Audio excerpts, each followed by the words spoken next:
So বন্ধুসকল প্ৰথমতে আপোনালোকক সকলোকে স্বাগতম জনাইছোঁ। সো ইয়াতে 572টা ভেকেঞ্চি মুকলি কৰিছে অফিচ এটেণ্ডেণ্ট, এইটো গ্ৰেড 4ৰ পোষ্ট হয় আৰু ইয়াতে এইটো ৰিজাৰ্ভ বেংকৰ ফালৰ পৰা আহিছে। গতিকে কোনসকল কেণ্ডিডেটে এপ্লাই কেনেকৈ কৰিব আৰু সিলেকশ্যন প্ৰচেছ সম্পূৰ্ণ ডিটেইলছ জনাম। ভিডিঅ'টো প্ৰথমৰ পৰা নিশ্চয়কৈ চাই থাকিব। অফিচসমূহ ক'ত ক'ত আছে সেইবিলাক চাব পাৰে, যে আহমেদাবাদ, তাৰপিছত বেংগলুৰু, ভোপাল, ভুৱনেশ্বৰ আৰু আমাৰ অসমৰ ক্ষেত্ৰত ইয়াতে গুৱাহাটীতো আছে। গুৱাহাটীত কেইটা ভেকেঞ্চি আছে যদি চাই আপোনালোকৰ টোটেল 52টা ভেকেঞ্চি আছে। এজ লিমিটটো ইয়াতে 18 বছৰৰ পৰা 25 বছৰলৈকে ৰখা হৈছে। ইয়াতে ৰিলেক্সেশ্যন লাভ কৰিব। SC ST হ'লে ইয়াত 5 ইয়াৰৰ ৰিলেক্সেশ্যন লাভ কৰিব, অৰ্থাৎ 30 ইয়াৰ্ছলৈকে পাৰিব। OBC কেণ্ডিডেট যদি হয় 28লৈকে পাৰিব। PWD কেটেগৰীৰ পৰা যদি হয় 10 ইয়াৰ্ছ, তাৰপিছত 13 ইয়াৰ্ছ আৰু 15 ইয়াৰ্ছৰ ৰিলেক্সেশ্যন ইয়াতে দিয়া আছে।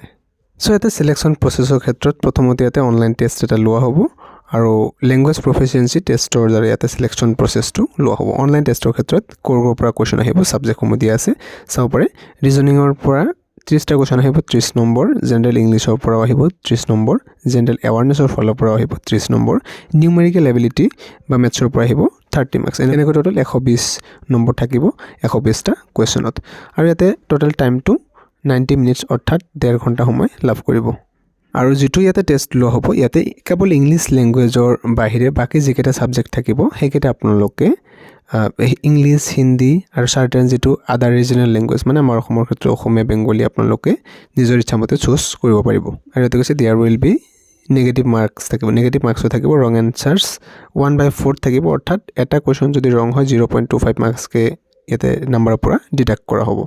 সো ইয়াতে অনলাইন এপ্লাই কৰাৰ সময়তে এপ্লিকেশ্যন ফিজ পে'মেণ্ট কৰিব লাগিব। SC ST PWD বা এক্স ছাৰ্ভিচমেন যদি হয় ইয়াতে অকল ইণ্টিমেশ্যন চাৰ্জ লোৱা হ'ব, 50 ৰুপিজ অকল লোৱা হ'ব, প্লাছ যিখিনি GST হয় সেইখিনি লোৱা হ'ব। আৰু জেনেৰেল OBC EWS কেণ্ডিডেট হ'লে এপ্লাই কৰাৰ সময়তে 450 টকা পে'মেণ্ট কৰিব লাগিব, প্লাছ 18% GST। আৰু যদি ষ্টাফৰ মানুহে হয় তেনেহ'লে কোনো ধৰণৰ এপ্লিকেশ্যন ফিজ ইয়াতে দিব নালাগে। ইয়াতে পৰীক্ষাৰ যিটো চেণ্টাৰ হ'ব আমাৰ অসমৰ ক্ষেত্ৰত ডিব্ৰুগড়, গুৱাহাটী, যোৰহাট, শিলচৰ, তেজপুৰ, এইকেইটা, অৰ্থাৎ টোটেল 5টা চেণ্টাৰ ইয়াতে দিয়া আছে। আপোনালোকৰ সুবিধা অনুযায়ী আপোনালোকে অনলাইন এপ্লাই কৰাৰ সময়তে চিলেক্ট কৰিব পাৰিব। এটা অনলাইন এপ্লাই লিংকটো ইতিমধ্যে 15 জানুৱাৰীৰ পৰা অ'পেন হৈ গৈছে। ইয়াতে ফেব্ৰুৱাৰী 4 তাৰিখলৈকে অনলাইন এপ্লিকেশ্যন প্ৰচেছটো চলিব। আৰু যিটো পে'মেণ্ট কৰিবলগীয়া ফিজ এইটোও আপোনালোকৰ ফেব্ৰুৱাৰী 4 তাৰিখলৈকে চলিব। আৰু যিটো অনলাইন টেষ্ট লোৱা হ'ব এইটো টেণ্টেটিভলি ৰখা হৈছে ফেব্ৰুৱাৰী 28 তাৰিখ আৰু মাৰ্চৰ 1 তাৰিখ।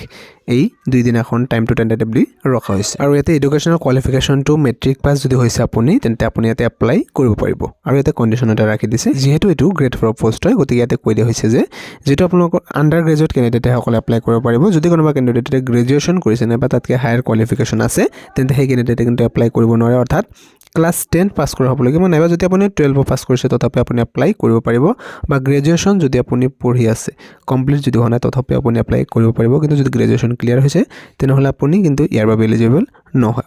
গতিকে যিসকল কেণ্ডিডেটে এপ্লাই কৰিবলৈকে এলিজিবল আৰু ইচ্ছুক হয় নিশ্চয়কৈ এপ্লাইটো কৰিব পাৰিব।